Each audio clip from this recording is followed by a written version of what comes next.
তারা ক্ষমতার কথা কেন বলে না? এবার আসুন মূল পয়েন্টে। আপনারাও অনেকে আছেন ইসলামী আন্দোলনে করেন না, দিন কায়েমের জন্য কোনো চেষ্টা আজ পর্যন্ত আপনি করেন নাই, বরং আপনি উল্টা পথে হাঁটেন।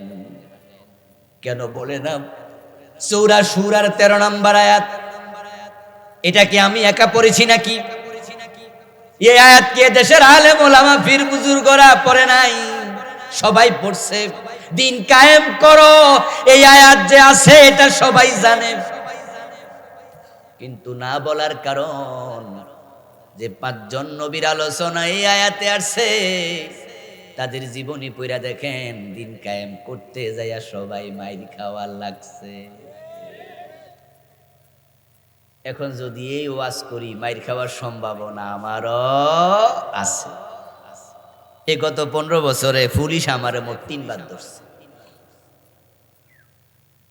যদি আমার জেল পর্যন্ত নেয় নাই, 3 বারই ধরছে, ঘুরাইছে। আপনাদের কিশোরগঞ্জ তো একবার ধরছে, কিশোরগঞ্জে কটিয়াদি ধরলো, কটিয়াদি ধরে কিশোরগঞ্জ সদর থানায় আনলো, সদর থানায় 1 থেকে 1.5 ঘন্টা বসায় রাখলো, তারপর এখান থেকে পাকন্দিয়া থানায় নিল, তারপর সেখান থেকে ঘুরাইয়া কটিয়াদি নিয়া গভীর রাতে আমাকে মোসলেকা রাইখা তারপরে ছাড়ছে। ওসিরে জিজ্ঞাসা করছিলাম, ওসি সাহেব আমি বাড়ি হলো ঢাকায় থাকি, কুমিল্লায় থাকি, ঢাকায়, তো আপনার ইয়ান আইসি ওয়াজ করতে, অপরাধ ডাকি? কই আপনি যে ওয়াজ করেন আমরা বুঝি না। আচ্ছা আমি কি এখানের বোটা? কথা কয় না ভাইয়েরা আমার, আমি কিশোরগঞ্জে বোটা? অপরাধ কি? আপনি কি ওয়াজ করেন আমরা বুঝি, ওইসব ওয়াজ ছাড়তে পারেন? আরে ভাই, তা আমি বললাম যে আমার ওয়াজের সমস্যাটা কি? সরকার বিরোধী হয়। বললাম যে কোন কোন কথাটা সরকার বিরোধী দয়া করে আমার দেখান, যদি সরকার বিরোধী হয় আপনি অ্যারেস্ট করে আমার জেলে দেবেন, আমার আপত্তি নাই। তখন উনি কই এগুলা কি আমরা নোট করে রাখি নাকি? শুনছি এমপি সাহেব, সোহরাব সাহেব এমপি ছিল তখন, এমপি সোহরাব সাহেব বলছে আপনি সরকার বিরোধী ওয়াজ করেন, এজন্য আপনারা ধরতে। তো শেষ পর্যন্ত উনি আমারে বলে যে ঠিক আছে আজকের মতো যান, ছাইরা দিলাম, যান। আমার দোস্ত, কোরআনের কথা বললে নবী মুহাম্মদ মার খায়, দিন কায়েমের কথা বলে নবী ইব্রাহিম, কোরআন আপনার দিন কায়েমের কথা বলে আগুনে পড়ে। উনাকে দেশ ছাড়তে তারা বাধ্য করেছে। এক পর্যায়ে তিনি সেই উনার জন্মস্থান ইরাক থেকে সিরিয়ার দিকে হিজরত করে চলে গেছেন। নিজের স্ত্রীকে সাথে নিয়া মিশরে যাওয়ার পথে ইসমাইলের মা হযরত সারাকে, হযরত হাজেরাকে বিয়ে করছে হিজরতের পথে। দেশে থাকতে দেয় না নবী ইব্রাহিম। নবী মুসার দিকে তাকান, উনিও কিন্তু মিশরে থাকতে পারেন নাই, ফিলিস্তিনে হিজরত করছে। নবী নূহের দিকে তাকান, মায়ের খাইতে খাইতে নূহ আলাইহিস সালাম কাঁদতে কাঁদতে মূল নামটা নূহতে পরিণত হয়েছে, নাম ছিল আব্দুল গফফার। শুধু মাই, নূহ শব্দের অর্থ কান্না করা, রোদন করা, ফুফিয়ে ফুফিয়ে কাঁদা, শুধু পাবলিকে মারত। নবী ঈসা আলাইহিস সালামকে তো আল্লাহ আকাশে তুলে নিয়েছে শত্রু পরিবেষ্টিত অবস্থায়। অপরাধ কি ছিল? নবী মুহাম্মদের দাঁত ভেঙে ফেলেছে, 3টা বছর জেলে আটকায় রাখছে, হিজরত করতে বাধ্য করেছে। মক্কায় থাকলে বলছে কেটে টুকরা টুকরো করে ফেলা হবে, এবং ঘরের চারপাশে তলোয়ার দিয়ে যুবকদের দাঁড় করাই দিয়েছে হিজরতের রাতে, ঠিক না? যে কোপায়া একসাথে কোপায়া শেষ করে ফেলবে। একজন মানুষকে মারতে কয়টা তলোয়ার লাগে, কয়টা কোপ লাগে? কিন্তু সেই রাতে তারা মক্কার বড় বড় গোত্র থেকে শক্তিশালী যুবকদেরকে বাছাই করে ঘরের চারপাশে দাঁড় করাইছিল, সবাই হাতে তলোয়ার, এমন ভাবে কোপাইবা কে কোপাইছে যেন বুঝতেও না পারে। কি অপরাধ আমার রাসূলের? অপরাধ শুধু একটা, দিন কায়েম যদি হয় তাহলে আবু জেহেলদের ক্ষমতা থাকবে না। এই জন্য আবু জেহেলের বাহিনী বলছে মেরে ফেলো। এখন বাংলাদেশের দিকে তাকান, যারা নামাজের ওয়াজ করে, রোজার ওয়াজ করে, হজের ওয়াজ করে, যাকাতের ওয়াজ করে, আপনি তাকায়া দেখেন তাদের কারো বিরুদ্ধে মামলা হয় না, জেলে যাওয়া লাগে না, আরামে থাকে। আর যারা দিন কায়েমের ওয়াজ করে, এমন আলেমরা ডজন ডজন মামলা লইয়া, কোরআনের কর্মীরা নিজের ঘর বাড়ি তো গত 15 বছর ঘুমাতে অনেকেই পারে নাই। 50টা মামলা, 100টা মামলা দিছে, এমন কোরআনের কর্মীও আছে। খবর নেন না এলাকায়, ও কি দোকানে বাকি খাইয়া টাকা মাইরা দিছে? লোকটা কেমন? কয় যে না না, লোক খারাপ না। ও কি মানুষের কাছে সাদাবাজ? কয় না না না। তার বাস্তব প্রমাণ তো আপনারা এখনো পাচ্ছেন, আজকের এই দিনে পাচ্ছেন। দেশ যখন অগাস্টের 5 তারিখে স্বাধীন হলো নতুন করে, 5 তারিখ থেকে আজকের এই দিন পর্যন্ত 5 মাস তো হয়ে গেল প্রায়। আজকে কয় তারিখ? 4 তারিখ। কালকে 5 মাস হয়ে যাবে নাকি? এই 5 মাসে বাংলাদেশে কোন কোরআনওয়ালা কারো কাছে সাদা চাইছে? ইসলামের পক্ষের লোকেরা চাঁদাবাজি করে না, তারা চাঁদা চায় না। কিন্তু বাংলাদেশে চাঁদাবাজি কি বন্ধ আছে না চলতেছে? কারা করতেছে? আরেক দল। মানে আগে করছে এক দল, ওরা ফলানোর পরে ট্রান্সফার হয়ে আইছে আরেক দলের কাছে। কিন্তু ইসলামওয়ালা কোরআনওয়ালারা কেউ চাঁদা চায় না, এটা হতে পারে না, কারণ তার আল্লাহকে ভয় করে। আমার প্রিয় ভাইয়েরা, যে 5 জন নবীর আলোচনা আসলো, 5 জন মাইর খাওয়া নবী। এখন আপনি ভাবতেছেন যদি নামাজ রোজার ওয়াজ করি, হজ যাকাতের কথা বলি, তাহলে ইমামতি যাবে না, পিরালি ছুটবে না, মুরিদ কমবে না, মাহফিল 144 জারি হবে না। কিন্তু দিন কায়েমের কথা বললে তো বিপদ, মামলা হামলা হয়, এত ঝুঁকি কে নেয়? তাই অনেক আলেম ওলামাও দিন কায়েমের পক্ষে কথা বলে না। এই যে দিন কায়েমের পক্ষে আপনি কথা না বলে চুপ আছেন, আপনি নবীর রেখে যাওয়া দায়িত্ব পালন অবহেলা করছেন। রাসূলের জীবনের সাথে আপনার মিল নাই। আর নবীকে আদর্শ মানলে অবশ্যই দিন কায়েমের কথা বলতেই। রাসূল দিন কায়েম করে গিয়েছেন। তিনি বলেছেন, আল ইসলামু ইয়া'লু ওয়া লা ইউ'লা। ইসলাম বিজয়ী হতে এসেছে, পরাজিত হতে নয়। প্রিয় নবীজি ইসলামকে বিজয়ী করে গেছে। আপনাদের কাছে আমি একটু জানবো, যারাই বোঝেন তারা একটু জবাব দিয়েন তো, 53 বছরের বাংলাদেশে ইসলাম কি বিজয়ী না পরাজিত? যারা চুপ আছেন তারা বলে, ইসলাম কি বিজয়ী অবস্থায় আছে? তো ইসলাম দিয়ে দেশ চলছে তো না? চলছে। তাহলে ইসলাম কি বিজয়ী না পরাজিত? তো এটাকে বিজয়ী করার দায়িত্ব কার? আপনাদের। আপনারা 92% মুসলমান। এবার বলুন তো, সমাজ যদি কোরআনের আইন আসে, ইসলাম বিজয়ী হয়, মুসলমানদের জন্য লস না লাভ? লাভের অভাব নাই, লাভের অভাব নাই। ও প্রিয় ভাইরা, দুনিয়ায় আসবে শান্তি, আখেরাতে আসবে মুক্তি।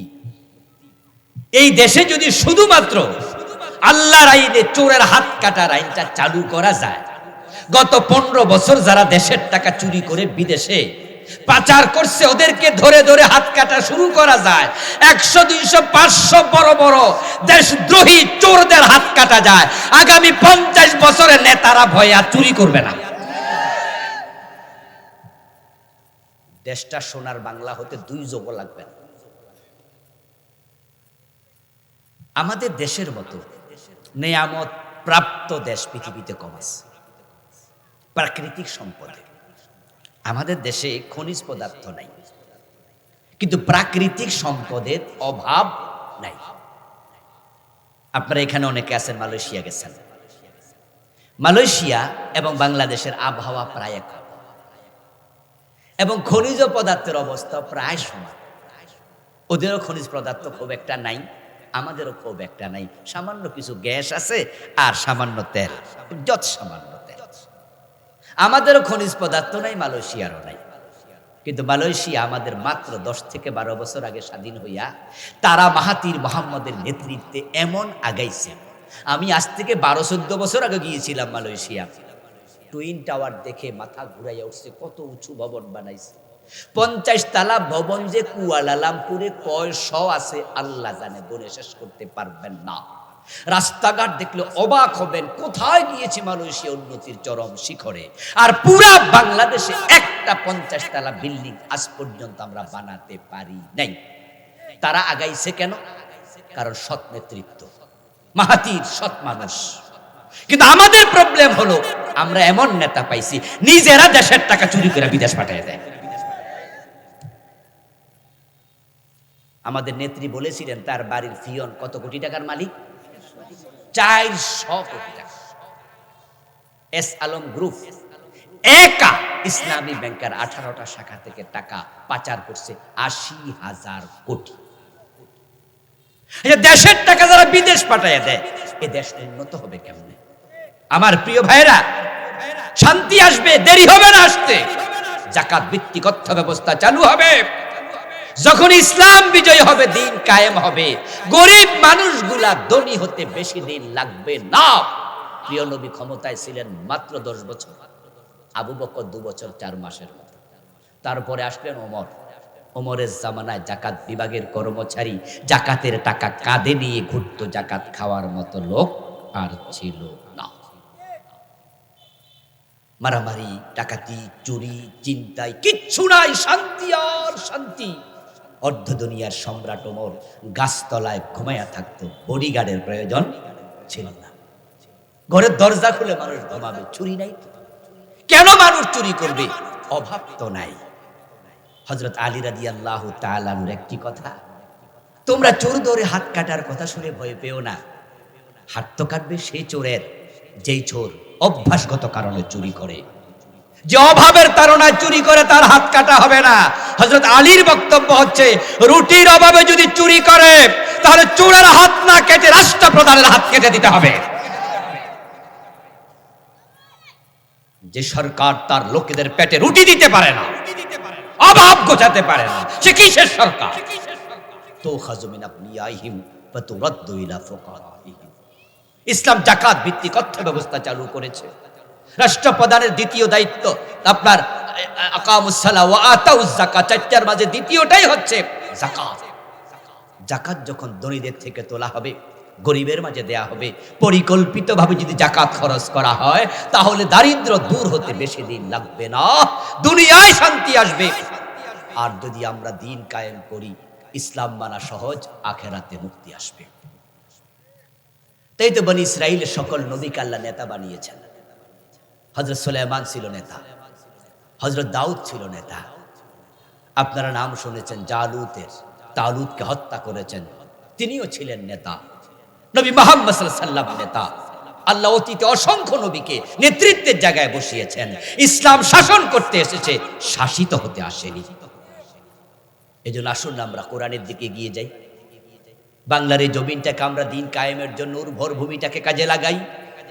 উর্বর ভূমি এখন 5 তারিখের পর থেকে এই দেশে দিন কায়েমের সমূহ সম্ভাবনা দেখা দিয়েছে। যদি আলেমরা দিন কায়েমের ব্যাপারে এখনো একমত হয়ে যায়, আমার বিশ্বাস হতেও পারে আগামী সংসদে কোরআন ঢুকে যাবে ইনশাআল্লাহ। আপনাদের একটু জেগে উঠতে হবে। আলেমদেরকে বলুন, আপনাদের আত্মীয় স্বজন আছে, নিজেদের পরিজন প্রিয়জন আছে, যে আপনারা এক হয়ে যান। আর আলেমরা যদি এক হয়ে যায়, আপনারা নারে তাকবীর আল্লাহু আকবার বলে আলেমদের সাথে এক হয়ে যাবেন ইনশাআল্লাহ। আমরা যদি সবাই বলি কোরআনের পক্ষে আমরা আসলাম, সরকার আর যাবে কোথায়? আমরা তো 92% মুসলমান। দিন কায়েমের জন্য কোরআনমুখী হওয়া লাগবে। ডক্টর কামাল মিয়ার লেখা এই সংবিধান আমাদেরকে শান্তি দিতে পারে। 53 বছর আমরা দেখেছি এরা ধর্মনিরপেক্ষ সংবিধান। এই সংবিধানটাকে সরাইয়া আমরা সরাসরি আল্লাহর কোরআনটাকে সংবিধান বানাতে চাই, তাহলে শান্তি চলে আসবে। এজন্য আসুন না প্রিয় ভাইয়েরা, কোরআন পড়ি, কোরআন বুঝি, আল কোরআনের সমাজ গড়ি। আল্লাহর এই জমিনে আল্লাহ দিন কায়েমের জন্য আমরা সবাই একাত্ম হয়ে কাজ করি। কোরআন কোনো দলের না, ভাববেন না যেটা অমুক দলের। কোরআন কোনো ব্যক্তির না, কোরআন কোনো গোষ্ঠীর না, কোরআন সকল মুসলমানের। এই জন্য সাহাবারা যেমন একমত হয়েছিলেন, 1.5 লক্ষ সাহাবী, মাত্র 1.5 লক্ষ সাহাবী। রাসূলের 23 বছর নবুয়তের জিন্দেগি, আর আমাদের বাংলাদেশ 53 বছর, মানুষ আছে মুসলমান 16 কোটি। 1.5 লক্ষ সাহাবী পারলে আমরা 16 কোটি মুসলমান কেন পারবো? সকলে কোরআনের মাহফিলে আসতে পারে না, কোরআনের কথা বলতে পারে না, কোরআনের কথা শুনতে পারে না, কোরআনের পক্ষে থাকতে পারে না। কোরআনের সাথে তারাই থাকে যাদেরকে আল্লাহ পছন্দ করে। সুবহানাল্লাহ। যে আল্লাহ তাআলা আমাদেরকে কোরআনমুখী হওয়ার সুযোগ দিলেন, আমরা শুরুতে তাকে কৃতজ্ঞতা জানাই, শুকরিয়া জানাই, কালিমাতু শুকর পড়ি, আলহামদুলিল্লাহ। প্রিয় দিনী ভাইরা, আমি আপনাদের সম্মুখে পবিত্র কোরআন মাজিদ থেকে সূরাতুশ শূরায়ের 13 নম্বর আয়াতে কারিমা তেলাওয়াত করেছি। প্রিয় নবীজি সাল্লাল্লাহু আলাইহি ওয়াসাল্লামের পবিত্র মুখ অনুসৃত ছোট ছোট দুইখানা হাদিসে নববী পাঠ করেছি। আল্লাহ তাআলা তৌফিক দান করলে এখান থেকে কিছু কথা বলবো ইনশাআল্লাহ। আল্লাহ তাআলা সূরাতুশ শূরার 13 নম্বর আয়াতে উম্মতে মুহাম্মাদীকে বিশেষ একটি দায়িত্ব দিয়েছেন। যে দায়িত্বটি তিনি দিয়েছিলেন অতীতের বড় বড় কয়েকজন আম্বিয়া আলাইহিমুস সালামকে। এই সূরাতে মূলত 5 জন নবীর আলোচনা এসেছে। এই আয়াতে কারিমাতে 5 জন নবীর আলোচনা এসেছে। হযরত ইব্রাহিম, হযরত মূসা, হযরত নূহ, হযরত ঈসা এবং নবী মুহাম্মদুর রাসূলুল্লাহ সাল্লাল্লাহু আলাইহিমুস সালাম। এই 5 জন নবীর আলোচনা এই আয়াতে করে আল্লাহ তাআলা আমাদেরকে বলছেন শারাআ লাকুম মিনাদ-দীন, আই শারাআ লাকুমুদ-দীন মিনে বয়ানিয়া। আল্লাহ তাআলা আমাদের জন্য এমন একটি দিন বিধিবদ্ধ করলেন, এমন একটি জীবন ব্যবস্থা প্রেসক্রাইব করলেন, আমাদের জন্য তিনি নির্ধারণ করলেন, আমাদের জন্য লাকুম উম্মতে মুহাম্মাদী, তোমাদের জন্য। আজকে আমরা যারা আছি আমাদের জন্য এমন একটি বিষয়কে আল্লাহ সাজেস্ট করলেন। এবার বলছে মা ওয়াসা বিহি নূহা, এটা আমি নূহকে বলেছিলাম। ওয়াল্লাযী আওহাইনা ইলাইক, ওই বিষয়ে নবী মুহাম্মদ আমি আপনার কাছে ওহী নাজিল করলাম যা আমি নূহকে বলেছি। ওয়া মা ওয়াসাইনা বিহি ইব্রাহিম ওয়া মূসা ওয়া ঈসা, একই বিষয়ে আমি নির্দেশ দিয়েছিলাম ইব্রাহিমকে, মূসাকে, ঈসাকে। উম্মতে মুহাম্মাদী এই বড় বড় 5 জন নবীর যে দায়িত্ব, সে দায়িত্বটা আমি তোমাদেরকে দিলাম। এবার সে দায়িত্বটা কি আল্লাহ তাআলা বলবেন সেটা আমরা শুনব। তার আগে আমি একটু পটভূমিতে বলতে চাই, নবীদের দায়িত্ব যেটা উম্মতের দায়িত্ব হবে হুবহু সেটা, ব্যতিক্রম করলে উম্মত থাকার কোনো সুযোগ নাই। আম্বিয়া আলাইহিমুস সালাম আল্লাহ যেই যুগে পাঠিয়েছিলেন, যেই জাতির কাছে, ওই নবীকে আল্লাহ সে জাতির জন্য মডেল বানাইছে, আদর্শ বানাইছে। নবী যা করবে উম্মত তাই করবে, নবী যা বলবে উম্মত তাই বলবে, নবী যেভাবে যখন করবে উম্মত সেভাবে তখন করবে। উম্মতের কাজ হলো নবীর জীবনের সাথে তাদের জীবনকে মিলাবে। উম্মত ঘুমাতে গিয়ে ভাববে আমার নবী কেমনে ঘুমাইছে, উম্মত খাওয়ার সময় ভাববে আমার নবী কোন হাতে খাইছে, উম্মত ভাববে আমার নবী কি খাইছে, উম্মত যখন প্রস্রাবখানায় যাবে, টয়লেটে যাবে, তখনও ভাববে আমার নবী কোন পা দিয়ে ঢুকছে। উম্মত যখন ঘুমাতে যাবে তখনও ভাববে নবী কেমনে ঘুমাইছে, উঠবে যখন তখনও ভাববে উঠে নবী কোন দোয়া পড়ছে। উম্মতের নামাজ, রোজা, হজ, যাকাত, তাসবিহ, তাহলিল, জিকির, আজকার, এভরিথিং, এক কথায় টোটাল লাইফ স্টাইল উম্মত নবীর সাথে মিলাবে। কারণ নবী হলো উম্মতের জন্য আদর্শ, উম্মতের জন্য ফরমা। ব্রিকফিল্ডে গেলে আপনারা দেখবেন 10 জন, 20 জন, 30 জন, 50 জন, আরো বেশি পরিমাণ বড় ব্রিকফিল্ডে শ্রমিক কাজ করতেছে। ওই শ্রমিকদের হাতের মাঝে ব্রিকফিল্ডের মালিক একটা ফরমা ধরায়া দেয়, সেখানে মাটি আছে, পানি আছে, বালি আছে, সুন্দর করে খামির বানানো আছে। ওই খামির গুলো ইট বানানোর জন্য শ্রমিকদেরকে দায়িত্ব দিছে। এখন শ্রমিকরা কিন্তু মন মতো ইট বানাবে না, বরং ওই ফর্মা দিছে, ফর্মার ভিতরে ঢুকাইয়া ওই ফর্মার আলোকে তারা ইট বানাবে।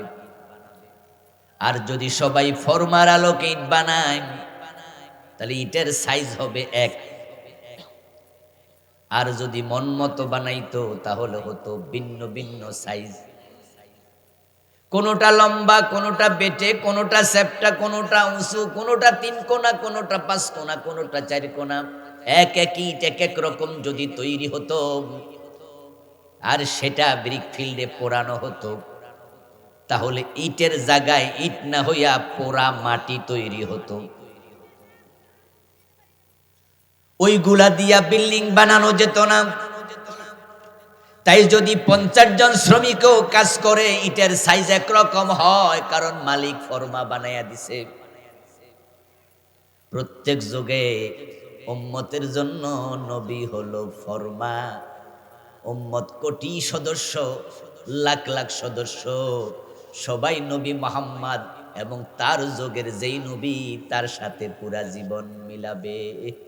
এই জীবন মিলানোর জন্য আল্লাহ উম্মতকে দায়িত্ব দিছে।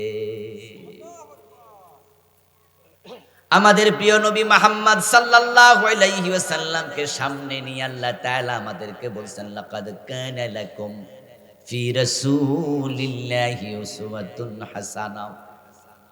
তোমাদের জন্য রাসূলুল্লাহর জীবনের মাঝে আমি উত্তম আদর্শ রেখেছি। কুল, ও নবী আপনিও বলেন, ইন কুনতুম তুহিব্বুনাল্লাহ ফাত্তাবিউনি। তোমরা যারা আছো উম্মতে মুহাম্মাদি, যদি তোমরা আল্লাহকে ভালোবাসো, আল্লাহর ভালোবাসা পেতে চাও, তাহলে তোমাদের দায়িত্ব ফাত্তাবিউনি, আমি নবী মুহাম্মদকে অনুসরণ করো। ইউহিব্বুকুমুল্লাহ। এবার আল্লাহ ঘোষণা দেন, যদি নবী মুহাম্মদকে অনুসরণ করো, আল্লাহ স্বয়ং তোমাদেরকে ভালোবাসতে শুরু করবেন।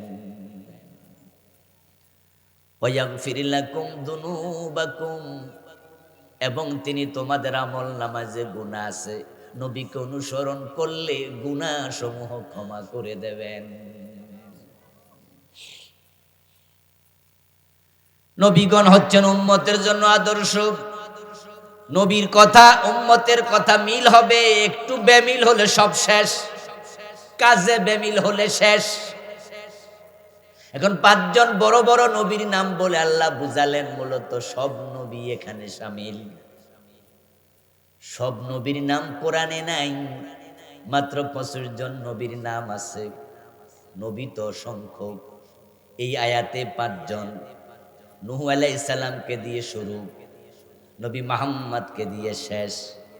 আল্লাহ বুঝাইয়া দিলেন, নূহ থেকে নবী মুহাম্মদ পর্যন্ত যত নবী এসেছে, উম্মতে মুহাম্মাদি, তোমাদেরকে যে দায়িত্ব দিলাম একজনও বাদ নাই, সকলে একই দায়িত্ব পালন করেছে। সে দায়িত্ব তোমরাও পালন করো। সে গুরু দায়িত্বটা কি? এতক্ষণ পর্যন্ত আশা করি বুঝতে পারছেন, একটা ইম্পর্টেন্ট দায়িত্ব আমাদের কাঁধে আল্লাহ দিছে, ঠিক কি না? এটা তো বুঝছেন যে বড় বড় নবীরা করছে, এগুলো আপনার আমার দায়িত্ব। কি এমন কি দায়িত্ব আল্লাহ দিলেন, সেটা বাংলাদেশের লোকদের কাছে অনেকটাই অজানা। আমাদের দেশের মানুষ বোঝে নামাজ পড়া দায়িত্ব, রোজা রাখা দায়িত্ব, হজ করা দায়িত্ব, যাকাত দেয়া দায়িত্ব। এজন্য অসংখ্য মানুষ আলহামদুলিল্লাহ এগুলো আমরা করছি। যে করে না সে নিজেকে অপরাধী মনে করে, কারণ সে এতটুকু বোঝে যে আমার দায়িত্বে অবহেলা আছে। তাই বেনামাজিকেও যদি আমরা বলি, ওই মিয়া নামাজ পড়ো না কেন, দেখবেন সে বিদ্রোহ করবে না। বলবে না আমার ইচ্ছা, না পড়লে কি হয়েছে? কোনদিন বেনামাজি বলে না নামাজ পড়া কি দরকার, বরং সে মাথা নত করে বলবে শয়তানে ধরছে, পড়ি না, দোয়া করেন পড়বো। যে ব্যক্তি রোজা রাখে না, রমাদানের দিনে দেখবেন যদি সেও দোকানে খাইতে যায় তখন লুকায়া লুকায়া খায়, তাই দোকানদার দোকানের বাহিরে পর্দা টানাইয়া দেয়, দিনের বেলায় দেন। সে বোঝে রোজা আমার দায়িত্ব, এটা আমি করি নাই, বিষয়টা লজ্জার। নামাজ রোজা হজ যাকাত আমাদের দায়িত্ব, এটা আমরা বুঝেছি, এজন্য এগুলো আমরা করছি। হ্যাঁ, আমাদের এটা দায়িত্বের অংশ। কিন্তু কোরআনে সূরা সূরাতে আল্লাহ বললেন আমি নূহ নবী, ইব্রাহিম নবী, মূসা নবী, ঈসা নবী, নবী মুহাম্মদ সবাইকে যে দায়িত্ব দিলাম ওই গুরু দায়িত্ব উম্মতে মুহাম্মাদি শারাআ লাকুম মিনাদ-দ্বীন, তোমাদের জন্য সেটা দিলাম। এই সূরা সূরা 13 নম্বর আয়াতের দায়িত্বের ব্যাপারে এদেশের কোটি কোটি মানুষ বেখবর।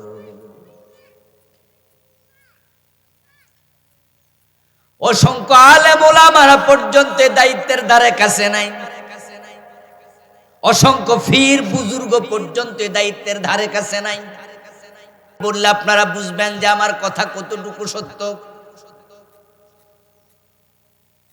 এই আলেম ওলামা ফির বুজুর্গ হাজার হাজার খতিব ইমাম এই আয়াতের দায়িত্ব পালন থেকে দূরে, যার কারণে আপনাদের কাছে ওই দায়িত্বের ব্যাপারে মেসেজগুলো পৌঁছে না।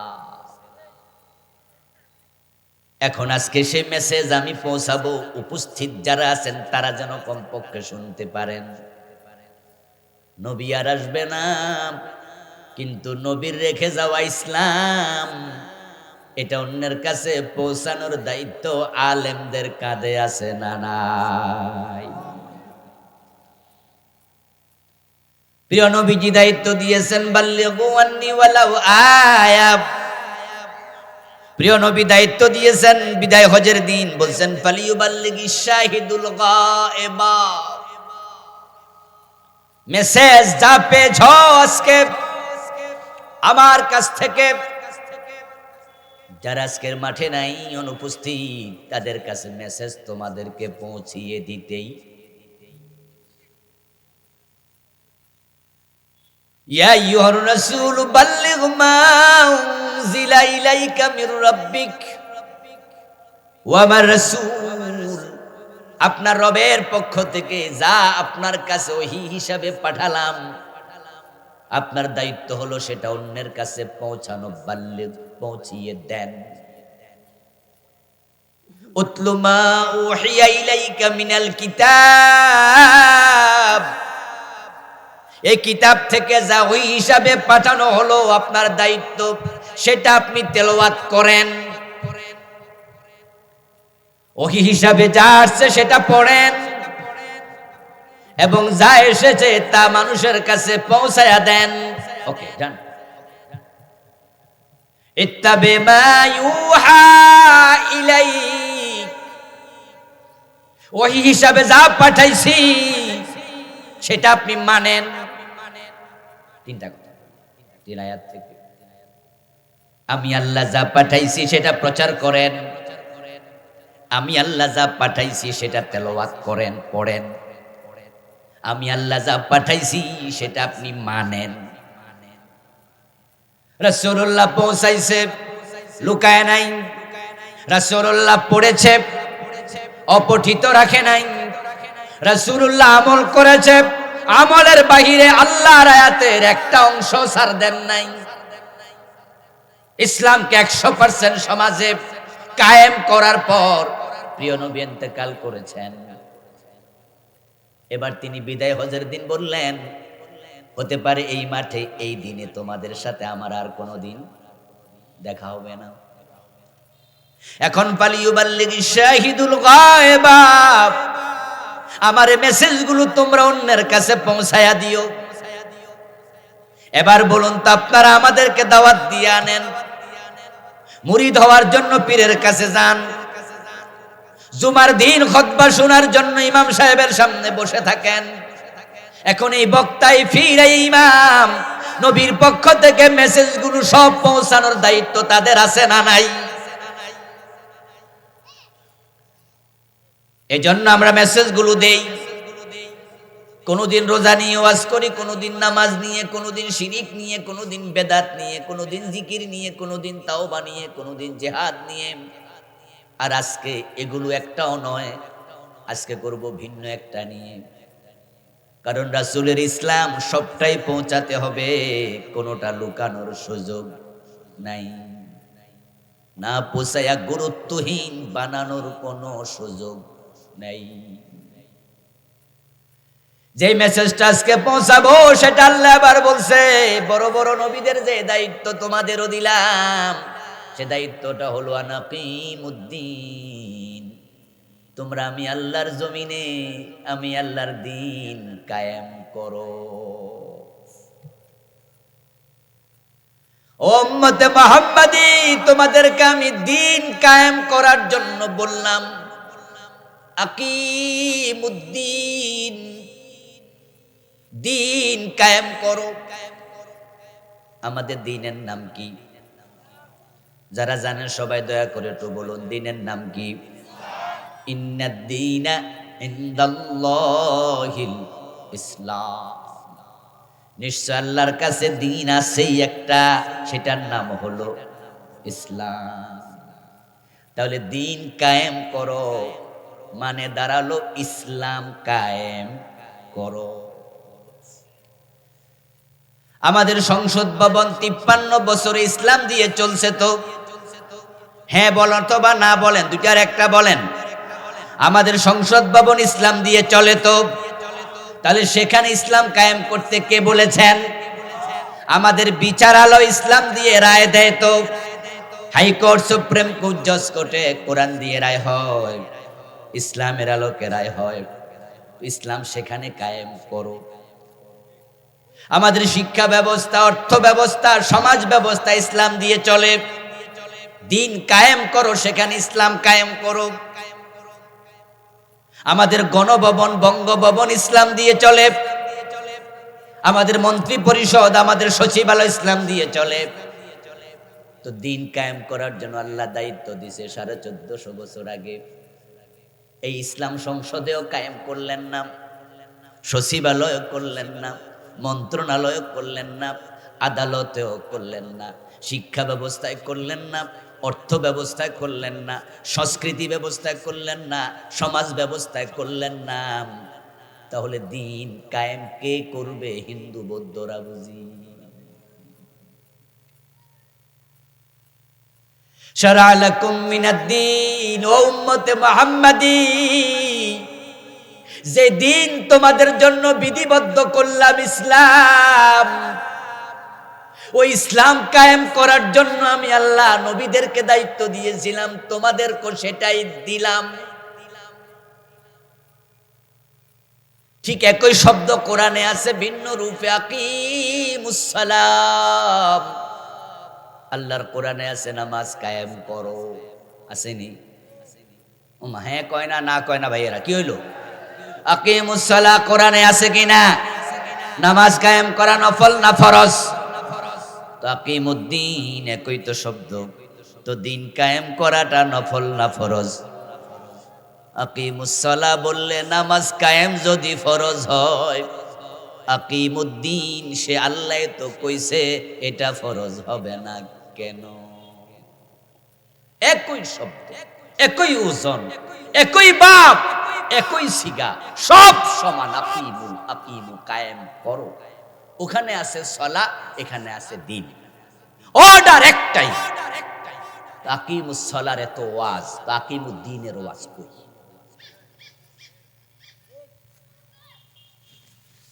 দিন কায়েমের ওয়াজ কোথায়? এই ওয়াজ সমাজে কম, যার কারণে এই সমাজে দিন নাই। আলেম ওলামারা যদি আকিমুস সালার মতো আকিমুদ্দিনের ওয়াজ করত, তাহলে বাংলাদেশে অনেক আগে দিন ও কায়েম হতো।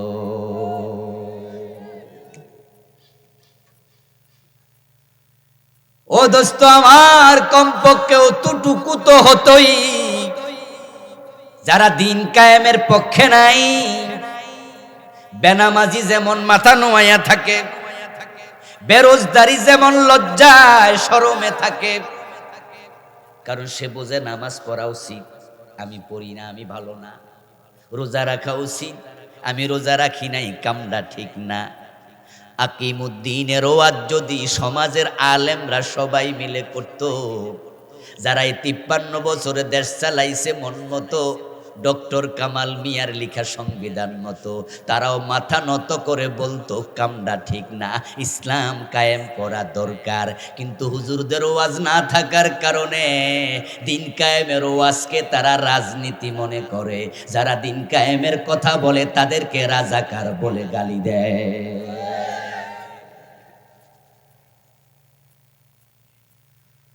ও দোস্ত আমার, দিন কায়েমের কথা বললে জুলুম অত্যাচার। এবং আপনাদের মাঝে আজকের মাহফিলে অনেকে আছেন দিন কায়েম করা ফরজ, এই ওয়াজ জীবনে হয়তো শুনেনি নাই। এটা আবার কি ওয়াজ?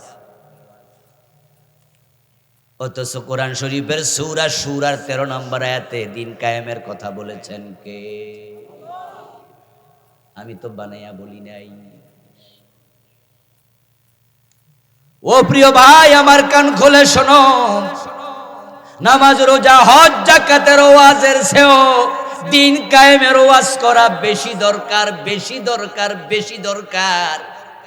কারণ দিন যদি কায়েম হয়, দিনের মাঝে নামাজ আছে না নাই, এটা এমনি কায়েম হয়ে যাবে। দিন যদি কায়েম হয়, দিনের মাঝে রোজা আছে না নাই, তো রোজা এমনি চালু হবে। আরে দিন যদি কায়েম হতো, তাহলে নামাজের জন্য এত ওয়াজ করাও লাগতো না, বরং সংসদের মাঝে আইন পাস হতো, আজানের সাথে সাথে দোকান বন্ধ করতেই হবে। ক্রেতা বিক্রেতা সবাই নামাজে যাও, দোকান বন্ধ করো, নসেদ দোকানের লাইসেন্স বাতিল। বেনামাজিকে পুলিশ ধরে 7 দিনের জেল দিয়ে দেবে। ইমাম আবু হানিফা, শাফি, মালিক, আহমদ ইবনে হাম্বল রাহিমাহুমুল্লাহ, 4 ইমাম ঐক্যমত্য, যদি বেনামাজি পাওয়া যায়, প্রমাণিত হয় বালেগ বেনামাজি, তাকে জেলে দিতে হবে, শাস্তির আওতায় আনতে হবে। ইমাম শাফি রাহিমাহুল্লাহ বলেছেন তাকে বেত্রাঘাত করতেই হবে। প্রিয় নবীজি বলছেন, আজানের পরে আমার মন চায় কোন একজনকে ইমামের জায়গায় দাঁড় করাইয়া আমি কয়েকজন যুবক সাথে নিয়ে মহল্লায় চলে যাই, যারা নামাজে আসে নাই তাদের ঘর বাড়িতে আগুন লাগাই। আল্লাযীনা ইম্মাক্কান্নাহুম ফিল আরদি ইয়াকামুস সালাম ওয়া আতাউয যাকাত ওয়া আমারু বিল মা'রুফি ওয়া নাহাউ আনিল মুনকার। সূরাতুল হজ আল্লাহ তাআলা বলেন, যখন কোন ভূখণ্ডে মুসলমান নেতৃত্ব পাবে, মুসলমান রাষ্ট্রপ্রধান হয়ে যাবে, আমি আল্লাহর পক্ষ থেকে রাষ্ট্রপ্রধানের প্রতি 4টা অর্ডার, 4টা নির্দেশ। 1 নাম্বার, তারা সমাজে নামাজ কায়েম করবেই। এখন 53 বছরের বাংলাদেশে নামাজ কায়েম তো হলো না, তো ক্ষমতায় কি হিন্দু আছে নাকি? ইহুদিরা নাকি ক্ষমতায়? মানেটা কি দাঁড়ালো? মানে দাঁড়ালো মুসলমান আল্লাহর দেয়া দায়িত্ব পালনের ব্যাপারে অবহেলা করছে। দিন কায়েম করে, এটা আল্লাহর অর্ডার। এখন দিন কেমনে কায়েম হয়? দিন কায়েম হওয়ার নিয়ম কি? কায়েম শব্দের অর্থ হলো প্রতিষ্ঠা করা, আর প্রতিষ্ঠা সেই জিনিসকে করে যেটা প্রতিষ্ঠিত ছিল না। যেমন আজকের এই প্যান্ডেল, গত 2 দিন আগে যদি আমরা এখানে আসতাম তাহলে এরকম প্যান্ডেল আমরা দেখতে পেতাম না। হয়তো গতকাল থেকে এখানে বাঁশ এনেছে, হয়তো গত বিকাল থেকে প্যান্ডেল তারা প্রতিষ্ঠা করা শুরু করছে। দায়িত্বপ্রাপ্ত ব্যক্তি বাঁশ এনে রেখে এনেছে কুড়াল, এনেছে দা, তার প্রয়োজনীয় যা দরকার আনতা খন্তা এনে মাটি খুঁড়ে তারপরে বাঁশ গাড়াইয়া তার পাশে হিলানি দিছে, তারপর একজনের উপরে তুইলা দিছে, তারপর কাপড়গুলো আস্তে আস্তে করে সারছে, আস্তে আস্তে করে করতে করতে করতে করতে এক পর্যায়ে মালিক পক্ষরে বলছে, স্যার আপনাদের প্যান্ডেল রেডি। রাসূল যখন দুনিয়ায় এসেছিলেন তখন মক্কায় কি মানুষ 5 ওয়াক্ত নামাজ পড়তো? আল্লাহর হাবিবের জামানায় আজকের যে রোজা, আজকের যে হজ, আজকের যে যাকাত, আজকের যে নামাজ, আজকের যে পর্দা, আজকের যে টুপি, আজকের যে দাড়ি, আজকের যে ইসলাম আমাদের সামনে, রাসূলের জামানায় কি সেটা জাহেলিয়াতের যুগে ছিল? আল্লাহ প্রিয় নবীকে দুনিয়ায় পাঠালেন, পাঠাইয়া এবার ওহী নাজিল করে বলছেন, নবী আমি আপনার উম্মতকে দায়িত্ব দিলাম, আপনার সাথে কাজ করবে।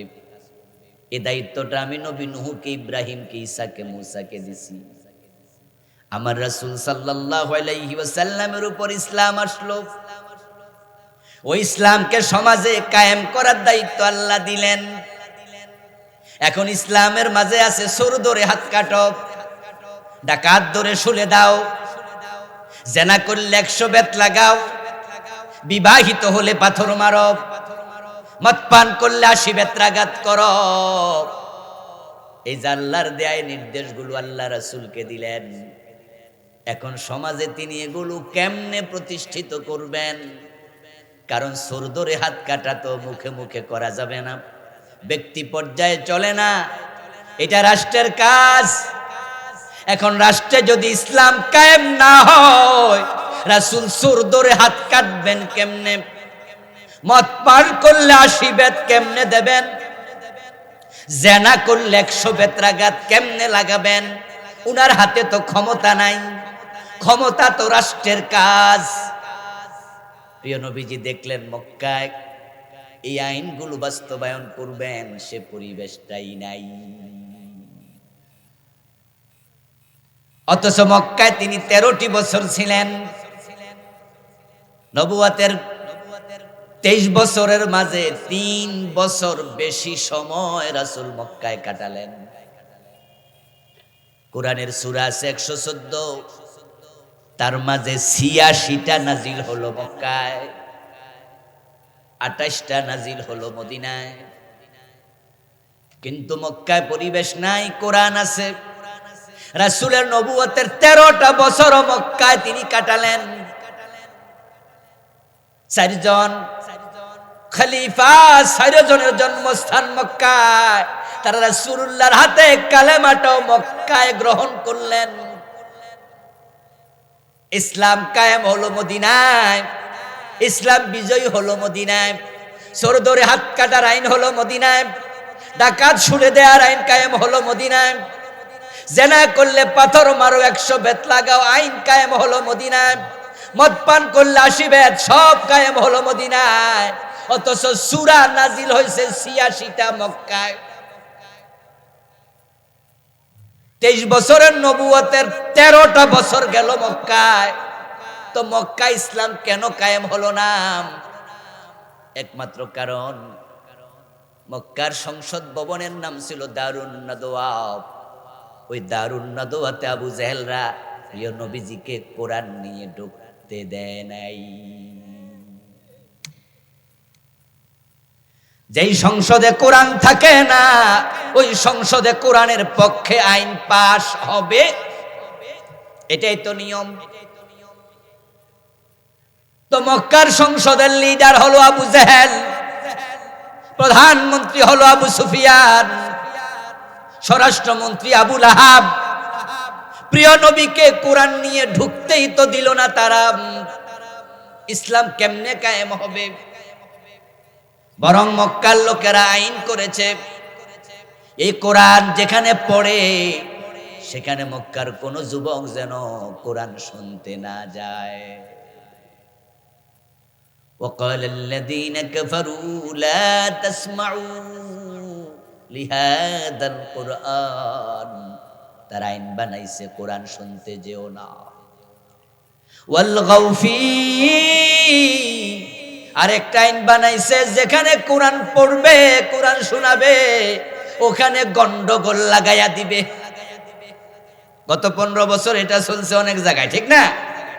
অসংখ্য কোরআনের মাহফিল তারা বন্ধ করে দিয়েছে, কোরআনওয়ালা আলেমদেরকে গ্রেফতার করেছে। আল্লামা সাইদির মতো মুফাসসির 13টা বছর জেলখানায় থাকা লাগছে। ওনার হাতে কয়েক হাজার কাফের মুসলমান হয়েছিল। এই 13 বছর যদি তিনি মাঠে ময়দানে কোরআনের কথা বলতেন, আরো কয়েক হাজার কাফের মুসলমান হতো। আল্লামা জুনায়েদ বাবুনগরী রাহিমাহুল্লাহর মতো বয়োবৃদ্ধ আলেমকে জেলখানায় নিয়ে রেখেছে পিটাইয়া, রিমান্ডের নামে 2টা হাঁটু ফুলাইয়া ফেলছে, অচল করে দিয়েছে। আমার বন্ধু আবু জেহেলরা সিদ্ধান্ত নিয়েছে ওয়াল গাউফি, কোরআনের মঞ্চে, কোরআনের আলোচনার মজলিসে গন্ডগোল লাগাও। মক্কায় কোনো পরিবেশ নাই, তাই প্রিয় নবী 13 বছর পর আল্লাহ তাআলার ইশারায় তিনি আবার হিজরত করে মদিনায় রওনা দিলেন। হিজরতের পথে প্রিয় নবীজি ভাবছেন, এখন আল্লাহ তাআলা দিন কায়েমের জন্য, দিনের বিজয়ের জন্য আমাকে দায়িত্ব দিলেন, পারলাম না মক্কায়। হিজরত করে মদিনায় গিয়ে যদি দেখি মদিনার সংসদে আরেক আবু জেহেল বসে আছে, আমাকে কোরআন নিয়ে ঢুকতে দেয় না, তাহলে হিজরত করে লাভটা কি? প্রিয় নবীজির মনের দিকে আল্লাহ তাআলা তাকালেন। মানুষের মনের খবর সবচেয়ে বেশি জানেন কে? জোরে বলেন ভাইয়েরা, কে জানেন? ইন্নাল্লাহ আলিমুম বিযাতিস সুদূর। এই যে আমরা বসে আছি পাশাপাশি, কার মনে কি আছে আপনারটা আমি জানি না, আমারটা জানেন, কিন্তু সবার মনের খবর একজনে জানেন, তিনি কে? আল্লাহ তাআলা প্রিয় নবীর মনের দিকে তাকালেন। আমার নবী দিন বিজয়ের জন্য পাগল পারা। এখন মনে মনে ভাবছেন, মদিনায় গিয়েও যদি সংসদে কোরআন নিয়ে ঢুকতে না পারি, আইন বানাবো কেমনে? আল্লাহর দেরি করলেন না, জিবরিলকে পাঠাইয়া দিলেন, কোরআন মাজিদের আয়াত নিয়ে যাও, যাও আমার নবীকে আমি একটা দোয়া শিখাইয়া দেই, আমার নবী যেন আমার কাছে সেই দোয়াটা করে।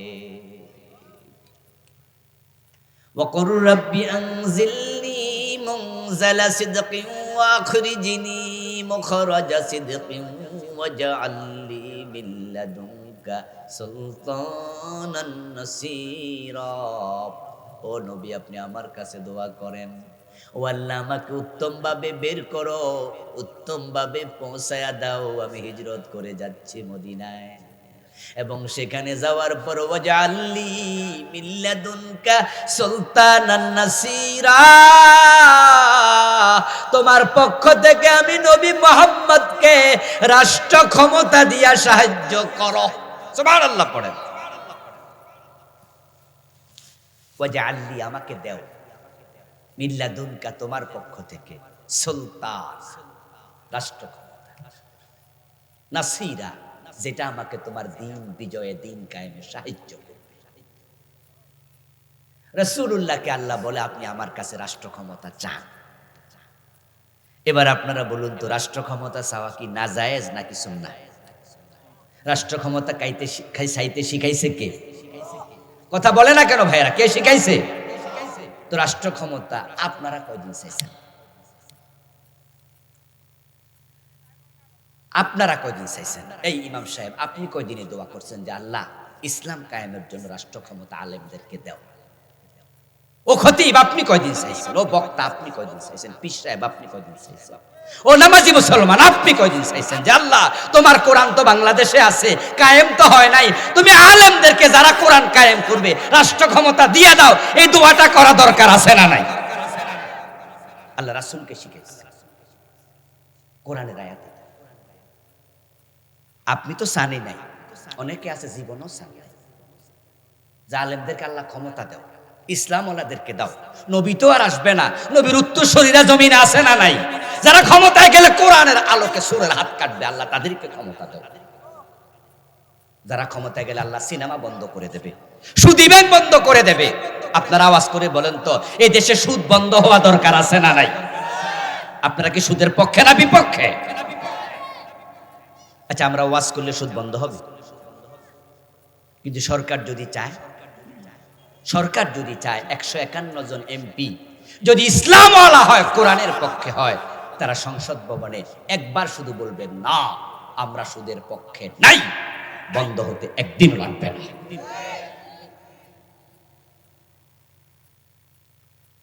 যে সুদ বাংলাদেশের লোকদেরকে জাহান্নামের অতল গহ্বরে ফেলে দিচ্ছে। লাআন রাসূলুল্লাহ সাল্লাল্লাহু আলাইহি ওয়াসাল্লাম কিলার রিবা ওয়া মুকিলাহু ওয়া শাহিদাইহি ওয়া কাতিবাহু ওয়া ক্বালাহুম সাওয়া। আমার রাসূল লানত করেছেন যে সুদ খায়, যে সুদ দেয়, যে সুদ লিখে এবং যে সুদের সাক্ষী থাকে। যে সুদ খায় তার উপর লানত, যে সুদ দেয় তার উপর লানত, যে সুদী ব্যাংকে চাকরি করে, লেখালেখি করে, তার উপর লানত, যারা সুদী সাক্ষী হয় তাদের উপর লানত। সবগুলো গুনাহের সমান। গুনাহটা কি? ৭৩টা গুনাহ। সবচেয়ে ছোটটা হলো নিজের মায়ের সাথে জিনা।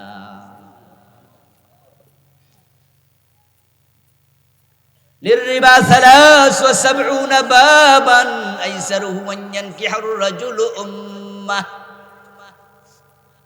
من أكل درهم ربا وهو يعلم أنه أشد من 36 زينة। প্রিয় নবীজি বলেন, জেনে বুঝে 1 টাকা যদি সুদ খায়, তার আমলনামায় 36 বার জেনার গুনাহ লিখে দেয়া হয়। ও দোস্ত, বাংলাদেশে 4 কিসিমের মানুষের বাহিরে কতজন আছে? হিসাব মিলান। কেউ খায়, কেউ দেয়, কেউ লিখে, কেউ সাক্ষী থাকে। বাজারে যে দোকানদার আছে না, ব্যবসায়ী আছে, খবর নেন, 100 জনের মাঝে 95 জন সুদে টাকাই না ব্যবসা করে। এই যে সিএনজি গুলা রাস্তায় চলে, খবর নেন, ব্যাংক থেকে সুদে লোন আইনা সিএনজি কিনে চালাচ্ছে।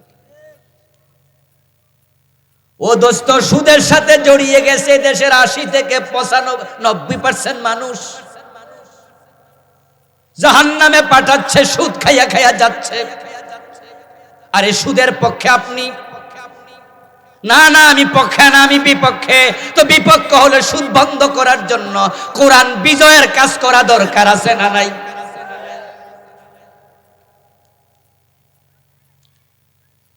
এই মোবাইল আজকে যুব সমাজকে জাহান্নামে ফেলে দিচ্ছে। এই অ্যান্ড্রয়েড সেট যুবকদের হাতে হাতে, এটার ভিতরে সিনেমা হল আছে না নাই? ও দোস্ত, এই সিনেমা হল জাতিকে, যুবকদের চরিত্র শেষ শেষ শেষ।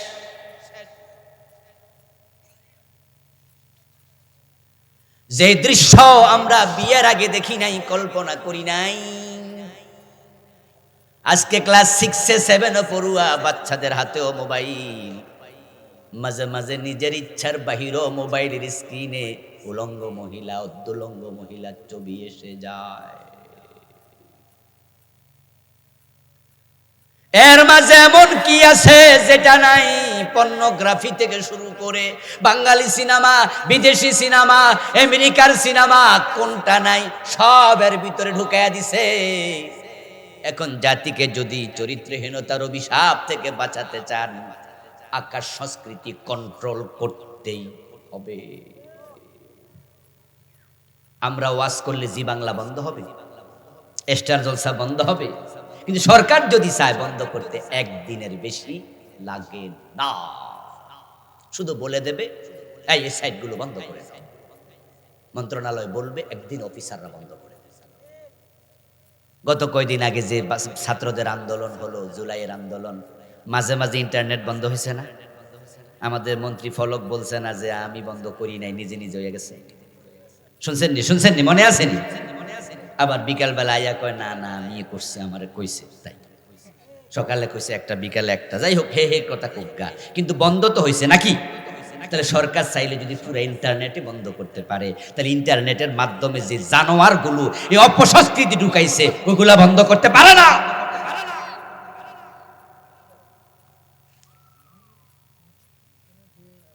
প্রিয় নবীজি সাল্লাল্লাহু আলাইহি ওয়াসাল্লাম দোয়া করলেন, আল্লাহ রাষ্ট্র ক্ষমতা দাও। এখন আপনি দোয়া করলেন না, আপনার ব্যাপার এটা, কিন্তু আমরা দোয়া করি। শুধু দোয়া না, আমরা রাষ্ট্র ক্ষমতার জন্য চেষ্টাও করি। এখন আপনার কাছে আমি হুজুর রাষ্ট্র ক্ষমতা কেন চাই? আমি হয়ে গেছি গদির লোভী। আপনি কইছেন যে হুজুর মানুষ ক্ষমতার কথা কয় কেন? হুজুর মানুষের কিসের রাজনীতি? হুজুর মানুষের ক্ষমতা কি দরকার? এই হুজুরদেরকে ক্ষমতার লোভে পাইছে। আপনার কাছে আমি দোষী, অথচ নবী মুহাম্মদকে আল্লাহকে ক্ষমতা চাও। এরপর একটা কথা শোনেন তো, আপনারাও বলবেন, আপনারাও তো কিছু জানেন। রাসূল যখন মদিনায় গেলেন, দোয়াটা কি কবুল হয় নাই? কথা কয় না কেন আমার ভাইয়েরা? দোয়া কবুল হয়েছে কিনা? মদিনার প্রেসিডেন্ট হয়েছে কিনা? পথে থাকতে দোয়া কবুল হয়েছে। রাসূল সাল্লাল্লাহু আলাইহি ওয়াসাল্লাম মদিনায় পৌঁছতে দেরি। মদিনার আউস খাজরাজ, বনু নজির, বনু কুরাইজা, বনু কাইনুকা, ইহুদি এবং সেখানকার মুশরিক আগে সবাই আল্লাহ নবীকে কাঁধে তুলে নাচতে শুরু করলো। তোলা আল বদরু আলাইনা বলে তারা গান গাইতে শুরু করলো। আমাদের দেশে পূর্ণিমার চাঁদ এসেছে। সবাই মিলে মিটিং করে প্রিয় নবীকে মদিনার প্রধান সেনাপতি, মদিনার প্রধান বিচারপতি, মদিনার রাষ্ট্রপতি বানাইয়া দিছে। এখন থেকে আপনি যে বিচার করেন আমরা মানব। এখন থেকে আপনি যাদের সাথে যুদ্ধ করেন আমরা আপনার সঙ্গে দৌড়াবো। এখন থেকে দেশ আপনি যেমনে চালান আমরা আপনার নেতৃত্ব মানব। রাসূলকে মদিনার প্রেসিডেন্ট বানায়া দিলেন। রাসূলের দোয়া আল্লাহ কবুল করলেন। রাসূল ক্ষমতা চাইলেন, আর আপনারা চাইলেন না, আমাদেরকে দোষ দেন। এই প্রিয় ভাই, রাসূল কি ক্ষমতা চাইছিল গম চুরি করে খাওয়ার লাগে? দেশের টাকা লুট করে কানাডা বেগমপাড়া বানানোর লাগে? রাসূল ক্ষমতা চেয়েছে কোরআনের আইন বাস্তবায়নের জন্য। আমরা যারা কোরআনের আইনের পক্ষের লোক, আমরা পেটের জন্য কথা বলি না, আমরা পকেট মোটা করতে রাজনীতি বলি না, আমরা দলের পক্ষে কথা বলি না, আমরা দল নয়, মত নয়, আমরা ব্যক্তি নয়, আমরা আল্লাহর কোরআনকে ক্ষমতায় নিতে কথা বলি। আল্লাহর কোরআন যদি ক্ষমতায় না যায় ইসলাম কায়েম হবে কেন? কারণ শরীয়তে যত ফৌজদারি বিধান আছে সবগুলো তো ক্ষমতার সাথে জড়িত, এগুলো তো মুখের সাথে জড়িত। এখন আমাদের দেশে অসংখ্য আলেম ওলামা, পীর বুজুর্গ, তারা ক্ষমতার কথা কেন বলে না? এবার আসুন মূল পয়েন্টে। আপনারাও অনেকে আছেন ইসলামী আন্দোলনে করেন না, দিন কায়েমের জন্য কোনো চেষ্টা আজ পর্যন্ত আপনি করেন নাই, বরং আপনি উল্টা পথে হাঁটেন। কেন বলে না? সূরা শুরার 13 নম্বর আয়াত, এটা কি আমি একা পড়েছি নাকি? এই আয়াত কি দেশের আলেম ওলামা পীর বুজুর্গরা পড়ে নাই? সবাই পড়ছে। দিন কায়েম করো, এই আয়াত যে আছে এটা সবাই জানে, কিন্তু না বলার কারণ যে 5 জন নবীর আলোচনা এই আয়াতে আসছে, তাদের জীবনী পড়া দেখেন, দিন কায়েম করতে যাইয়া সবাই মাইর খাওয়া লাগছে। এখন যদি এই ওয়াজ করি, মাইর খাওয়ার সম্ভাবনা আমারও আছে। এই গত 15 বছরে পুলিশ আমারে মোট 3 বার ধরছে,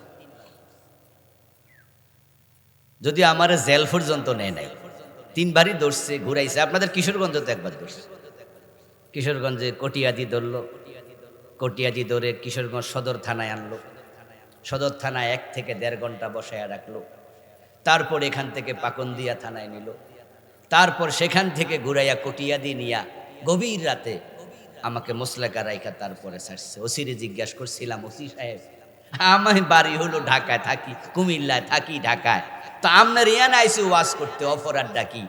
কয় আপনি যে ওয়াজ করেন আমরা বুঝি না। আচ্ছা আমি কি এখানের ভোটার? কথা কয় না ভাইয়েরা আমার, আমি কিশোরগঞ্জে ভোটার, অপরাধ কি? আপনি কি ওয়াজ করেন আমরা বুঝি, ওই সব ওয়াজ ছাড়তে পারেন? আরে ভাই, তা আমি বললাম যে আমার ওয়াজের সমস্যাটা কি? সরকার বিরোধী হয়। বললাম যে কোন কোন কথাটা সরকার বিরোধী দয়া করে আমার দেখান। যদি সরকার বিরোধী হয় আপনি অ্যারেস্ট করে আমার জেলে দেবেন, আমার আপত্তি নাই। তখন উনি কই এগুলা কি আমরা নোট করে রাখি নাকি? শুনছি এমপি সাহেব, সোহরাব সাহেব এমপি ছিল তখন, এমপি সোহরাব সাহেব বলছে আপনি সরকার বিরোধী ওয়াজ করেন, এজন্য আপনারা ধরতে। তো শেষ পর্যন্ত উনি আমারে বলে যে ঠিক আছে আজকের মতো যান, ছেড়ে দিলাম, যান। আমার দোস্ত, কোরআনের কথা বললে নবী মুহাম্মদ মার খায়, দিন কায়েমের কথা বলে নবী ইব্রাহিম কুরআন আপনার দিন কায়েমের কথা বলে আগুনে পড়ে। উনাকে দেশ ছাড়তে তারা বাধ্য করেছে। এক পর্যায়ে তিনি সেই উনার জন্মস্থান ইরাক থেকে সিরিয়ার দিকে হিজরত করে চলে গেছেন। নিজের স্ত্রীকে সাথে নিয়ে মিশরে যাওয়ার পথে ইসমাইলের মা হযরত সারাকে, হযরত হাজেরাকে বিয়ে করছে হিজরতের পথে। দেশে থাকতে দেয় নাই নবী ইব্রাহিম। নবী মুসার দিকে তাকান, উনিও কিন্তু মিশরে থাকতে পারেন নাই, ফিলিস্তিনে হিজরত করছে। নবী নূহের দিকে তাকান, মায়ের খাইতে খাইতে নূহ আলাইহিস সালাম কাঁদতে কাঁদতে মূল নামটা নূহতে পরিণত হয়েছে। নাম ছিল আব্দুল গফফার। শুধু মাই। নূহ শব্দের অর্থ কান্না করা, রোদন করা, ফুফিয়ে ফুফিয়ে কাঁদা, শুধু পাবলিকে মারত। নবী ঈসা আলাইহিস সালামকে তো আল্লাহ আকাশে তুলে নিয়েছে শত্রু পরিবেষ্টিত অবস্থায়। অপরাধ কি ছিল? নবী মুহাম্মদের দাঁত ভেঙে ফেলেছে। 3টা বছর জেলে আটকায় রাখছে, হিজরত করতে বাধ্য করেছে।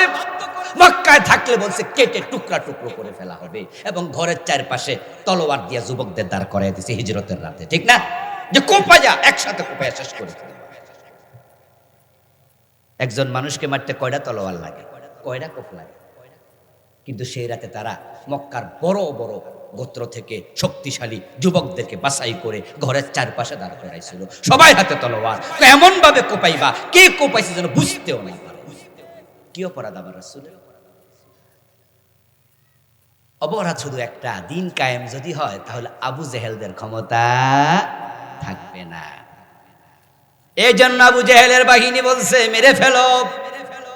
এখন বাংলাদেশের দিকে তাকান, যারা নামাজের ওয়াজ করে, রোজার ওয়াজ করে, হজের ওয়াজ করে, যাকাতের ওয়াজ করে, আপনি তাকায়া দেখেন তাদের কারো বিরুদ্ধে মামলা হয় না, জেলে যাওয়া লাগে না, আরামে থাকে। আর যারা দিন কায়েমের ওয়াজ করে এমন আলেমরা ডজন ডজন মামলা লইয়া, কোরআনের কর্মীরা নিজের ঘর বাড়ি তো গত 15 বছর ঘুমাতে অনেকেই পারে নাই। 50টা মামলা, 100টা মামলা দিছে এমন কোরআনের কর্মীও আছে। খবর নেন এলাকায়, ও কি দোকানে বাকি খাইয়া টাকা মাইরা দিছে? লোকটা কেমন? কয় যে না না, লোক খারাপ না। ও কি মানুষের কাছে সাদাবাজ? কয় না না না। তার বাস্তব প্রমাণ তো আপনারা এখনো পাচ্ছেন, আজকের এই দিনে পাচ্ছেন। দেশ যখন অগাস্টের 5 তারিখে স্বাধীন হলো নতুন করে, 5 তারিখ থেকে আজকের এই দিন পর্যন্ত 5 মাস তো হয়ে গেল প্রায়। আজকে কয় তারিখ? 4 তারিখ। কালকে 5 মাস হয়ে যাবে নাকি? এই 5 মাসে বাংলাদেশে কোন কোরআনওয়ালা কারো কাছে সাদা চাইছে? ইসলামের পক্ষের লোকেরা চাঁদাবাজি করে না, তারা চাঁদা চায় না। কিন্তু বাংলাদেশে চাঁদাবাজি কি বন্ধ আছে না চলতেছে? কারা করতেছে? আরেক দল। মানে আগে করছে এক দল, ওরা ফলানোর পরে ট্রান্সফার হয়ে আইছে আরেক দলের কাছে। কিন্তু ইসলামওয়ালা, কোরআনওয়ালা কেউ চাঁদা চায় না, এটা হতে পারে না, কারণ তার আল্লাহকে ভয় করে। আমার প্রিয় ভাইয়েরা, যে 5 জন নবীর আলোচনা আসলো, 5 জন মাইর খাওয়া নবী। এখন আপনি ভাবতেছেন যদি নামাজ রোজার ওয়াজ করি, হজ যাকাতের কথা বলি, তাহলে ইমামতি যাবে না, পিরালি ছুটবে না, মুরিদ কমবে না, মাহফিল 144 জারি হবে না। কিন্তু দিন কায়েমের কথা বললে তো বিপদ, মামলা হামলা হয়, এত ঝুঁকি কে নেয়? তাই অনেক আলেম ওলামাও দিন কায়েমের পক্ষে কথা বলে না। এই যে দিন কায়েমের পক্ষে আপনি কথা না বলে চুপ আছেন, আপনি নবীর রেখে যাওয়া দায়িত্ব পালনে অবহেলা করছেন। রাসূলের জীবনের সাথে আপনার মিল নাই। আর নবীকে আদর্শ মানলে অবশ্যই দিন কায়েমের কথা বলতেই রাসূল দিন কায়েম করে গিয়েছেন। তিনি বলেছেন আল ইসলামু ইয়া'লু ওয়া লা ইউ'লা, ইসলাম বিজয়ী হতে এসেছে, পরাজিত হতে নয়। প্রিয় নবীজি ইসলামকে বিজয়ী করে গেছে। আপনাদের কাছে আমি একটু জানবো, যারাই বোঝেন তারা একটু জবাব দিয়েন তো, 53 বছরের বাংলাদেশে ইসলাম কি বিজয়ী না পরাজিত? যারা চুপ আছেন তারা বলেন, ইসলাম কি বিজয়ী অবস্থায় আছে? তো ইসলাম দিয়ে দেশ চলছে তো, না চলছে? তাহলে ইসলাম কি বিজয়ী না পরাজিত? তো এটাকে বিজয়ী করার দায়িত্ব কার? আপনাদের। আপনারা 92% মুসলমান।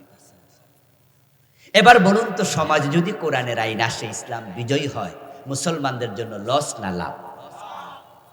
লাভের অভাব নাই, লাভের অভাব নাই।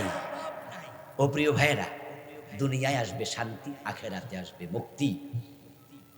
এই দেশে যদি শুধুমাত্র আল্লাহর আইনে চোরের হাত কাটার আইনটা চালু করা যায়, গত 15 বছর যারা দেশের টাকা চুরি করে বিদেশে পাচার করছে ওদেরকে ধরে ধরে হাত কাটা শুরু করা যায়, 100, 200, 500 বড় বড় দেশদ্রোহী চোরদের হাত কাটা যায়, আগামী 50 বছরের নেতারা ভয়ে আর চুরি করবে না। দেশটা সোনার বাংলা হতে 2 যুগ লাগবে না। আমাদের দেশের মতো নেয়ামত প্রাপ্ত দেশ পৃথিবীতে কম আছে। প্রাকৃতিক সম্পদে আমাদের দেশে খনিজ পদার্থ নাই, কিন্তু প্রাকৃতিক সম্পদের অভাব নাই। আপনারা এখানে অনেকে আছেন, মালয়েশিয়া গেছেন। মালয়েশিয়া এবং বাংলাদেশের আবহাওয়া প্রায় এক, এবং খনিজ পদার্থের অবস্থা প্রায় সমান। ওদেরও খনিজ পদার্থ খুব একটা নাই, আমাদেরও খুব একটা নাই। সামান্য কিছু গ্যাস আছে আর সামান্য তেল, যত সামান্য তেল। আমাদেরও খনিজ পদার্থ নাই, মালয়েশিয়ারও নাই। কিন্তু মালয়েশিয়া আমাদের মাত্র 10 থেকে 12 বছর আগে স্বাধীন হইয়া তারা মাহাতির মোহাম্মদের নেতৃত্বে এমন আগাইছে। আমি আজ থেকে 12-14 বছর আগে গিয়েছিলাম মালয়েশিয়া। টুইন টাওয়ার দেখে মাথা ঘুরাইয়া উঠছে, কত উঁচু ভবন বানাইছে। 50 তলা ভবন যে কুয়ালালামপুরে কয় শ আছে আল্লাহ জানে, বলে শেষ করতে পারবেন না। রাস্তাঘাট দেখলে অবাক হবেন, কোথায় গিয়েছে মালয়েশিয়া উন্নতির চরম শিখরে। আর পুরা বাংলাদেশে একটা 50 তলা বিল্ডিং আজ পর্যন্ত আমরা বানাতে পারি নাই। তারা আগাইছে কেন? কারণ সৎ নেতৃত্ব, মাহাতির সৎ মানুষ।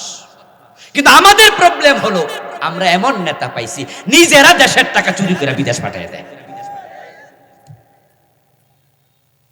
আমাদের নেত্রী বলেছিলেন তার বাড়ির ফিয়ন কত কোটি টাকার মালিক? 400 কোটি টাকা। এস আলম গ্রুপ একা ইসলামী ব্যাংকের 18টা শাখা থেকে টাকা পাচার করছে 80,000 কোটি। দেশের টাকা যারা বিদেশ পাঠায় দেয়, এ দেশ উন্নত হবে কেমনে? আমার প্রিয় ভাইরা, শান্তি আসবে, দেরি হবে না আসতে।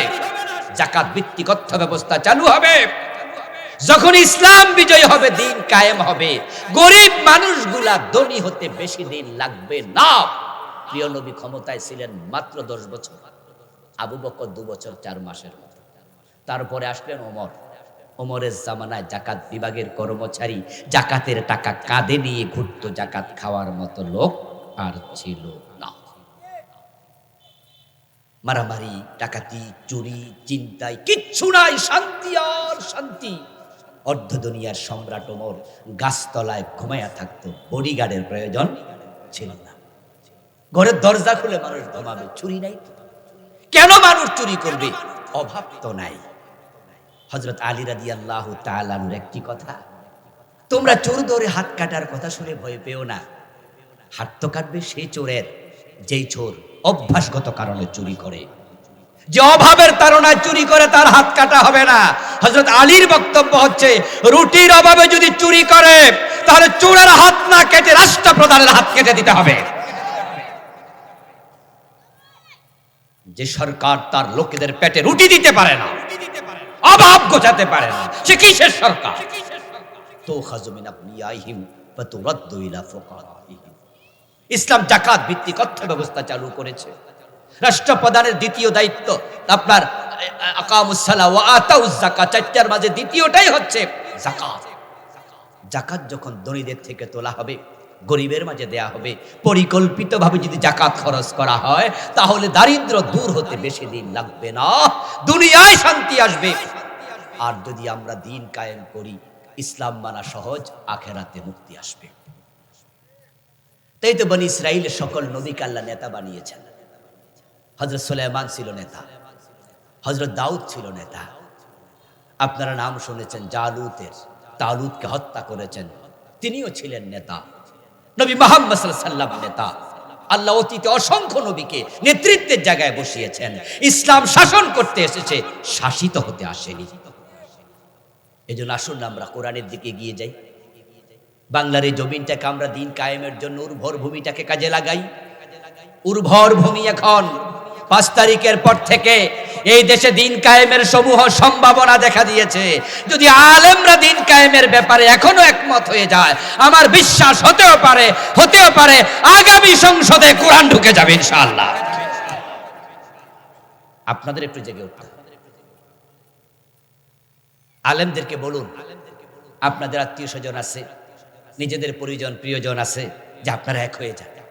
আর আলেমরা যদি এক হয়ে যায়, আপনারা নারে তাকবীর আল্লাহু আকবার বলে আলেমদের সাথে এক হয়ে যাবেন ইনশাআল্লাহ। আমরা যদি সবাই বলি কোরআনের পক্ষে আমরা আসলাম, সরকার আর যাবে কোথায়? আমরা তো 92% মুসলমান। দিন কায়েমের জন্য কোরআনমুখী হওয়া লাগবে। ডক্টর কামাল মিয়ার লেখা এই সংবিধান আমাদেরকে শান্তি দিতে পারে না। 53 বছর আমরা দেখেছি এরা ধর্মনিরপেক্ষ সংবিধান। এই সংবিধানটাকে সরাইয়া আমরা সরাসরি আল্লাহর কোরআনটাকে সংবিধান বানাতে চাই, তাহলে শান্তি চলে আসবে। এজন্য আসুন না প্রিয় ভাইয়েরা, কোরআন পড়ি, কোরআন বুঝি, আল কোরআনের সমাজ গড়ি। আল্লাহর এই জমিনে আল্লাহ দিন কায়েমের জন্য আমরা সবাই একাত্ম হয়ে কাজ করি। কোরআন কোনো দলের না, ভাববেন না যেটা অমুক দলের। কোরআন কোনো ব্যক্তির না, কোরআন কোনো গোষ্ঠীর না, কোরআন সকল মুসলমানের। এই জন্য সাহাবারা যেমন একমত হয়েছিলেন, 1.5 লক্ষ সাহাবী, মাত্র 1.5 লক্ষ সাহাবী। রাসূলের 23 বছর নবুয়তের জিন্দেগি, আর আমাদের বাংলাদেশ 53 বছর, মানুষ আছে মুসলমান 16 কোটি। 1.5 লক্ষ সাহাবী পারলে আমরা 16 কোটি মুসলমান কেন পারবো না? পারতেই হবে। জমিন যার, আইন চলবে শুধু তার। দিন যদি আসে, শিরিক কমে যাবে, বেদাত কমে যাবে। এই দেশে এখন মাজার পূজা এত বাড়া বেড়েছে, এই মাজারের কারণে অসংখ্য মুসলমান ঈমান হারাচ্ছে। বিভিন্ন জায়গায় মাজার বানায়া সেজদা দেয়, এমন মাজার আছে না নাই? এই এলাকা তো খুঁজলে পাবেন যে মাজারে সেজদা দিচ্ছে দিনে দুপুরে। ঈমান হারা হচ্ছে মানুষ, রাষ্ট্রীয়ভাবে প্রমোট করা হয়, বেদাতের আখড়া হয়ে যায় এখন কোন এলাকা। ইসলাম যখন আসবে, এই সবগুলো বিষয়কে সামনে রেখে আমরা একটি সুশৃঙ্খল শান্তির বাংলাদেশ গড়ে তুলব। আল্লাহ তাআলা দুনিয়ার শান্তি, আখেরাতে নাজাতের ওসিলায় আমাদের সকলকে আল্লাহ দিন কায়েমের জন্য ঐক্যবদ্ধ হওয়ার তৌফিক দান করুন, বলি আমিন।